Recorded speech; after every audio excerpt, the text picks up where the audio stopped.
সহজ রাষ্ট্রবিজ্ঞানে সকলকে স্বাগত জানাই। আজকে আমরা পড়ব সক্রেটিসের থিওরি অফ নলেজ।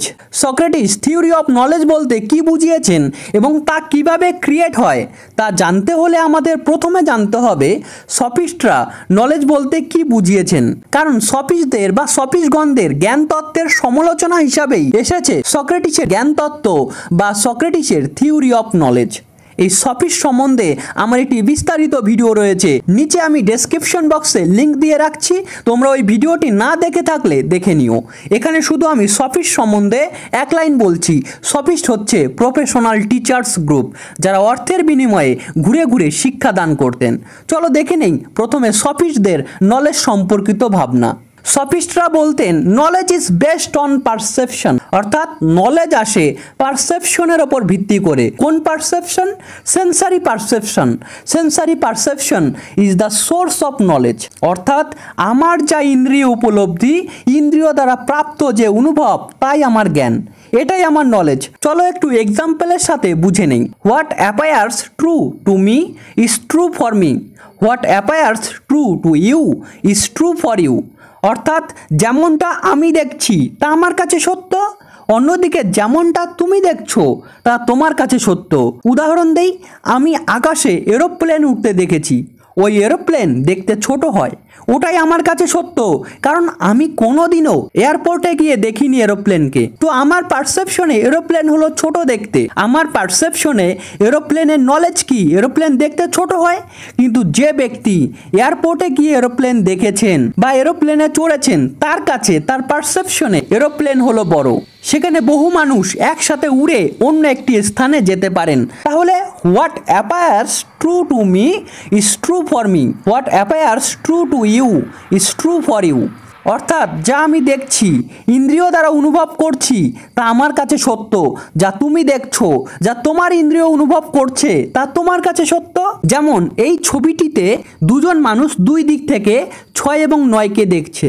যে ব্যক্তি বাদিক থেকে দেখছেন তার কাছে সংখ্যাটি 6, এবং অন্যদিকে যে ব্যক্তি ওই সংখ্যাটি একটু উল্টো দিক থেকে দেখছেন তার কাছে ওই সংখ্যাটি 6 নয়, তার কাছে সংখ্যাটি হলো 9। তাহলে সফিস্টরা বলেছেন যে no objective truth, only subjective truth, অর্থাৎ চিরন্তন সত্য বলে কিছু নেই, ব্যক্তি বিশেষে সত্য ভিন্ন ভিন্ন হয়। তাহলে নলেজ কি? নলেজ হলো সেন্সারি পারসেপশন বিভিন্ন ব্যক্তির। আমরা জেনে নিলাম সফিস্টদের নলেজ সম্পর্কে ভাবনাটি। এখন আমরা দেখব সক্রেটিস কিভাবে সফিস্টদের নলেজ সম্বন্ধে ভাবনাটিকে ক্রিটিসিজম করেছেন এবং নিজের তত্ত্ব বা ভাবনাটি দিয়েছেন। সক্রেটিস বলেন all knowledge is knowledge through concepts. ভালো করে বুঝে নাও এই জায়গাটি।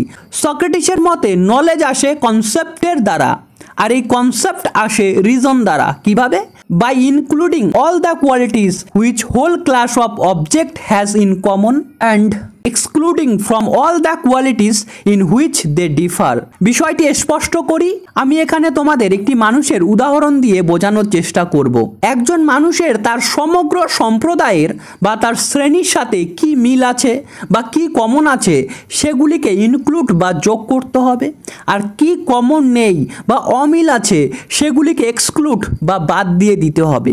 তো মানব সম্প্রদায়ের মধ্যে বা মানব শ্রেণীর মধ্যে কেউ লম্বা হন, কেউ খাটো হন, কেউ মোটা, কেউ রোগা, কেউ নারী, কেউ পুরুষ হন, কিন্তু আমরা দেখব প্রত্যেকটি মানুষের দুটি চোখ, দুটি হাত, দুটি পা, একটি মাথা রয়েছে, এবং প্রত্যেকটি মানুষই কিন্তু মরণশীল। সে বা তারা একদিন মারা যাবেই, মানুষ মারা যাবেই। তাহলে আমরা কিন্তু মানুষ সম্বন্ধে একটা কনসেপ্ট পেলাম, একটা চিরন্তন সত্য পেলাম, যা অবজেক্টিভ ট্রুথ, যা ব্যক্তিভেদে মানুষভেদে ভিন্ন ভিন্ন হয় না, এটি মানুষভেদে একই থাকে।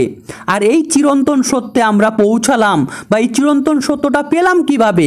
এই নলেজ আমরা পেলাম যুক্তির দ্বারা, বুদ্ধির দ্বারা বা রিজন প্রয়োগ করে। কিভাবে? By including all the qualities which whole class of object has in common and excluding from all the qualities in which they differ. আমাদের সেই সব বিষয়গুলিকে ইনক্লুড করতে হবে বা নিতে হবে যেসব বিষয়গুলি ওই শ্রেণীর, এক্ষেত্রে মানব শ্রেণীর মধ্যে কমন বা মিল রয়েছে এই উদাহরণটির ক্ষেত্রে, আর সেই সব বিষয়গুলিকে বাদ দিতে হবে যেই সব বিষয়গুলি ওই শ্রেণীর, এক্ষেত্রে ওই মানুষদের মধ্যে অমিল রয়েছে। তাহলে আমরা একটা কনসেপ্ট পাবো, একটা চিরন্তন সত্য পাবো, একটা অবজেক্টিভ ট্রুথ পাবো। তাহলে কিন্তু আমরা বলতে পারবো না যে মানুষ ফর্সা হয়, মানুষ রোগা হয়, মানুষ লম্বা হয়, কারণ বিভিন্ন মানুষের মধ্যে বা মানব সম্প্রদায়ের মধ্যে এগুলি নিয়ে ভিন্নতা রয়েছে। এগুলিকে এক্সক্লুড করে দিতে হবে, তাই এই অমিলগুলিকে বাদ দিয়ে দিতে হবে, এক্সক্লুড করে দিতে হবে। কিন্তু আমরা বলতে পারবো মানুষের দুটি চোখ, দুটি হাত, দুটি পা আছে। আমরা এটা কিভাবে পেলাম? এই নলেজটি বা এই অবজেক্টিভ ট্রুথ বা এই কনসেপ্টটি কিভাবে পেলাম? মানব শ্রেণীর মধ্যে কমন বা মিলগুলিকে গ্রহণ করে এবং অমিলগুলিকে বাদ দিয়ে। তো মানুষের দুটি চোখ, দুটি হাত, দুটি পা আছে, মানুষ সম্বন্ধে এই কনসেপ্টই হচ্ছে নলেজ। তো পারসেপশন দিয়ে নয়, যুক্তি দিয়ে বা যুক্তির মধ্য দিয়ে আমরা মানুষ সম্পর্কে বা এভাবে কোনো কিছুর সম্পর্কে একটি কনসেপ্টে পৌঁছাতে পারি, আর এই কনসেপ্ট নলেজের জন্ম দেয়। তো পারসেপশন দিয়ে নয়, যুক্তি দিয়ে বা যুক্তির মধ্য দিয়ে আমরা মানুষ সম্পর্কে আমাদের কনসেপ্টে পৌঁছালাম, আর এই কনসেপ্টের দ্বারাই কিন্তু আমরা চিরন্তন সত্য বা নলেজকে পেলাম বা একটা অবজেক্টিভ ট্রুথ পেলাম, যেটা ব্যক্তিভেদে বা সমাজভেদে বা বিশ্বের বিভিন্ন দেশগুলির ভেদে ভিন্ন ভিন্ন হয় না, একই থাকে অবজেক্টিভ ট্রুথ। বিষয়টি যারা বুঝতে পারোনি তাদের জন্য আরেকবার বলছি। ধরি একটি মানুষ, সেই মানুষের সমগ্র শ্রেণী বা সম্প্রদায়কে নিয়ে তার মধ্যে কি কি মিল রয়েছে তা চিহ্নিত করা এবং কি কি অমিল রয়েছে তাকে বাতিল করা, এক্সক্লুড করে দেওয়া। এভাবে একটা মানুষ সম্বন্ধে কনসেপ্ট তৈরি হয়। যেমন মানুষ মরণশীল, অর্থাৎ মানুষ মারা যাবেই। এই কনসেপ্টটি তৈরি করা যাবে কিভাবে? যখন আমরা প্রত্যেকটি মানুষকে একটি ক্লাস বা সম্প্রদায় হিসাবে দেখব এবং দেখব প্রত্যেক মানুষই হতে পারে লম্বা, বেটে, নারী, পুরুষ, ধনী, গরিব, শিক্ষিত, অশিক্ষিত, কিন্তু সবাই মারা যাবে। তো সমগ্র মানব সম্প্রদায়কে দেখে এখানে একটা কনসেপ্ট তৈরি হচ্ছে যে মানুষ মরণশীল। আর এই সত্যটি অবজেক্টিভ ট্রুথ, ব্যক্তি বিশেষে এটি আলাদা আলাদা হয় না, এটি চরম সত্য। তো এটি হচ্ছে নলেজ। তাহলে কিভাবে আমরা নলেজে পৌঁছাতে পারি? যুক্তি দ্বারা কনসেপ্ট তৈরি করে। কিভাবে? By including all the qualities which whole class of object has in common and excluding from all the qualities in which they differ. Knowledge আসবে কনসেপ্টের মধ্য দিয়ে। কনসেপ্টের মধ্য দিয়ে আমরা কোনো কিছুর ফিক্সড ডেফিনেশন পাবো এবং সেই ফিক্সড ডেফিনেশন দ্বারা আমরা একটি অবজেক্টিভ ট্রুথ পাবো। আরেকটি এক্সাম্পল দিচ্ছি, যেমন বিভিন্ন ধরনের চেয়ার হয়, বড় হয়, ছোট হয়, বিভিন্ন কালারের হয়, কিন্তু একটি চেয়ারের কনসেপ্ট অবশ্যই হতে হবে তার 4টি পা থাকবে, হেলান দেওয়ার একটি জায়গা থাকবে, প্রত্যেকটি চেয়ারের মধ্যে এই বৈশিষ্ট্যগুলি থাকবেই। তো তখনই কিন্তু তাকে আমরা চেয়ার বলবো। তো আমরা যুক্তি দিয়ে, বুদ্ধি দিয়ে, রিজন ব্যবহার করে যে কোনো বিষয় সম্পর্কে একটি কনসেপ্ট তৈরি করি। কিভাবে? ওই ক্লাসের মধ্যে কি মিল আছে, ওই চেয়ারগুলির মধ্যে কি মিল আছে তাকে ইনক্লুড করে এবং কি অমিল রয়েছে তাকে এক্সক্লুড করে, বাদ দিয়ে। তাহলে আমরা যুক্তি দিয়ে, বুদ্ধি দিয়ে, রিজন ব্যবহার করে যে কোনো বিষয় সম্পর্কে একটি কনসেপ্ট তৈরি করতে পারি এবং এই কনসেপ্ট অনুযায়ী আমরা সেই বিষয়টির একটি ফিক্সড ডেফিনেশনে পৌঁছাতে পারি এবং সেখান থেকে একটি অবজেক্টিভ ট্রুথ জন্ম নেয় ও আমরা নলেজ পাই। এটাই হচ্ছে সক্রেটিসের থিওরি অফ নলেজ। আজকে এই পর্যন্তই রাখছি। ভালো লাগলে অবশ্যই আমাকে সাপোর্ট করতে ভুলবে না, চ্যানেলটি সাবস্ক্রাইব করে দেবে এবং অবশ্যই ভিডিওটিতে একটি কমেন্ট করবে। তোমাদের একটি কমেন্ট কিন্তু আমাকে অনেক মোটিভেট করে। আর প্লেটো, অ্যারিস্টটল, কার্ল মার্কস বা অন্যান্য টপিক সম্বন্ধে ভিডিও চাইলে নিচে কমেন্ট করে আমাকে জানিও।